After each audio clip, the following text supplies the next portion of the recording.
ছোট মাছের হাতে মাখা এই চচ্চড়িটা এভাবে রান্না করলেই সবচেয়ে বেশি মজার হয়। আর ছোটবেলা থেকে পরিবারের বড় সদস্যদের এভাবেই ছোট মাছটা রান্না করতে দেখে এসেছি। যেই প্যানে আমি মাছটা রান্না করব তার মধ্যে দিয়ে নিচ্ছি 1 কাপ পরিমাণ পেঁয়াজ কুচি। পেঁয়াজটা একটু বেশি দিলে এই মাছটা খেতে বেশি ভালো লাগে। কয়েকটা কাঁচামরিচ মাঝখান থেকে চিড়ে দিয়ে নিচ্ছি। লবণ দিচ্ছি স্বাদ অনুযায়ী। হলুদের গুঁড়ো দিচ্ছি 1/2 চা চামচ, লাল মরিচের গুঁড়ো দিচ্ছি 1 চা চামচ, জিরার গুঁড়ো দিচ্ছি 1 চা চামচ, রসুন বাটা দিচ্ছি 1 টেবিল চামচ। আপনারা চাইলে কিন্তু রসুন কুচিটাও ব্যবহার করতে পারেন। আর তেল দিয়ে নিচ্ছি 1/2 কাপের মতো। এখন সব কিছুকে হাত দিয়ে একটু ভালো করে সফট করে মেখে নিব। আপনারা হয়তো খেয়াল করেছেন এই মাছ চচ্চড়িতে আমি আদা বাটা আর ধনিয়া ব্যবহার করিনি। এই ছোট মাছ রান্নায় আমি কিন্তু এই দুটো ইনগ্রেডিয়েন্টস কখনোই ব্যবহার করি না। আর এগুলো ছাড়াও কিন্তু এই মাছ চচ্চড়িটা খেতে অনেক বেশি ভালো লাগে।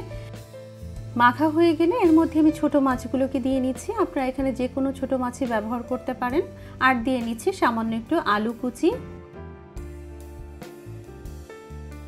এখন এগুলোকেও মশলার সাথে ভালো করে হাত দিয়ে মেখে নিতে হবে, কারণ এই মাছ যখন আমরা রান্না করব তখন কিন্তু খুব বেশি নাড়াচাড়া করা যাবে না। তাই রান্নার আগে হাত দিয়ে ভালো করে মেখে নিতে হবে। এখন কয়েক ফালি টমেটো দিয়ে নিচ্ছি, তারপর এটাকেও ভালো করে মেখে নিচ্ছি।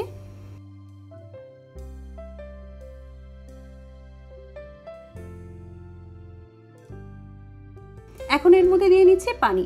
পানিটা এমন পরিমাণ দিবেন যাতে মাছের সমান সমান হয়ে থাকে। এই তো এখন আমি এই প্যানটাকে চুলায় উঠিয়ে দিচ্ছি। এরপর এটাকে ঢাকনা দিয়ে জাল করব পানিটা শুকিয়ে আসা পর্যন্ত।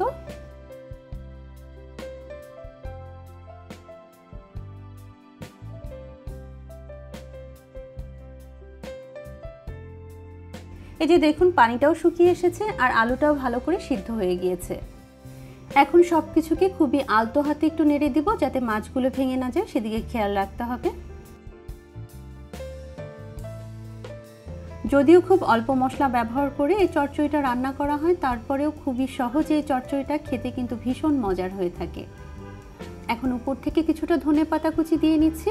তারপর এটাকে আরও একবার খুবই আলতো হাতে নেড়ে মিশিয়ে নিব।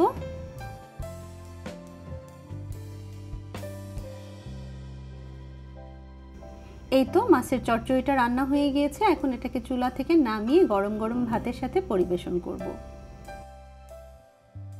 আশা করছি আমার আজকের সহজ রেসিপিটাও আপনাদের কাছে ভালো লেগেছে। আজকে এই পর্যন্তই। আল্লাহ হাফেজ।